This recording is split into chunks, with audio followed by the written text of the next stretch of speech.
ഇന്ന് ഒരു ചെറിയ ഐഡിയ തോന്നിയിട്ടുണ്ട്. വലിയ സംഭവമൊന്നുമല്ല, എന്നാലും എനിക്ക് സന്തോഷം കിട്ടുന്ന കാര്യമായതുകൊണ്ട് ഞാനിങ്ങനെ ചെയ്യുന്നതാണ്. അപ്പോൾ ആ വർക്ക് നമുക്ക് തമ്പനയിൽ കണ്ടപ്പം എല്ലാവർക്കും മനസ്സിലായി കാണും. ഇനി അതെങ്ങനെ ചെയ്തതെന്ന് നമുക്ക് നോക്കാം. നേരെ മുറ്റത്തോട്ട് ഇറങ്ങി നമ്മുടെ ഗാർഡനിലുള്ള കുറച്ച് ഇലയും പൂക്കളും ഒക്കെ നമുക്ക് പറിച്ചെടുക്കണമല്ലോ. അതിന് വേണ്ടിയിട്ട് പതിവ് പോലെ ഇന്നും നമ്മൾ ഉച്ച സമയത്താണ് ഇറങ്ങിയത്. അങ്ങനെ കഴിഞ്ഞ ദിവസമേ കണ്ണിൽ പെട്ടൊരു കാര്യം, കണ്ണിൽ പെട്ടതല്ല, കഴിഞ്ഞ ദിവസം ഇങ്ങനെ ആ ഒരു ഐഡിയ ഇങ്ങനെ തോന്നിയതാണ്. ഈ സീതത്താലി ഇങ്ങനെ ഈ ആര്യവേപ്പിൽ നിറയെ ഉണ്ട്. അപ്പോൾ അത് കണ്ടപ്പോഴത്തേന് ചെറിയൊരു ഐഡിയ ഇങ്ങനെ തോന്നി.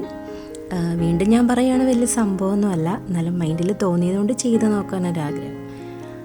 ഈ സീതത്താലി ഇങ്ങനെ വളച്ചൊന്ന് വെച്ച് കഴിയുമ്പോൾ കുറച്ച് മാലയുടെ ഒരു നെക്ലേസിൻ്റെ ആ ഒരു ഇത് തോന്നുമല്ലോ. അപ്പോൾ അങ്ങനെ ഒന്ന് ഉണ്ടാക്കി നോക്കാൻ വേണ്ടിയിട്ട് വെച്ചു.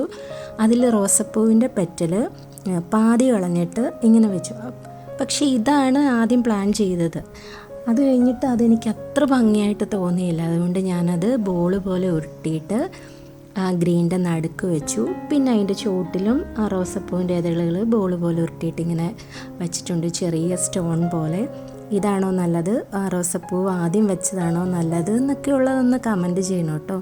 പിന്നെ ഇതൊരു ചെറിയ മാലയായിട്ട് തോന്നുന്നുണ്ടോ എന്നൊക്കെ ഉള്ളതും ഒന്ന് കമൻറ്റ് ചെയ്യണേ, ഒരു ലൈക്കും തരണേ.